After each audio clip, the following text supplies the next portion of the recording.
Inurirat si Bella Padilla tungkol sa balitang nagpa-freeze na ng eggs ang kanyang kaibigang si Kim Chu. Matatanda ang lumabas noon ang ulat na nais umano ng tinaguri ang Chinita Princess na mas tutukan muna ang kanyang karir habang maaga pa ay sinisiguro na rin niya ang posibilidad na magkaroon ng sariling pamilya balang araw. Sa edad na 35, usap-usapan kung isa na nga ba itong hakbang ni Kim bilang paghahanda sa hinaharap.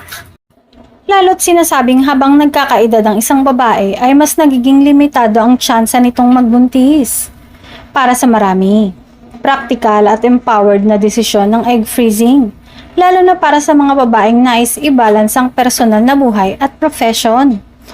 Hindi naman ikinailan ni Bella na napag-usapan nila ito ni Kim at buong suporta siya sa naging desisyon ng kaibigan. Ayon sa aktres, mahalagang may kalayaan ng bawat babae na magdesisyon para sa sarili niyang katawan at kinabukasan. Gayunpaman, inamin ni Bella na sa kaso niya ay hindi pa niya naiisip o napaplano ang ganitong hakbang.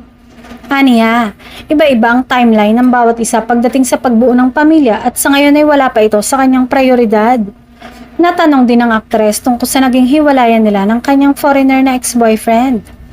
Aminado siyang malaki ang naging papel ng distansya sa kanilang breakup. Ngunit nilinaw niyang naging maayos at mutual ang kanilang paghihiwalay.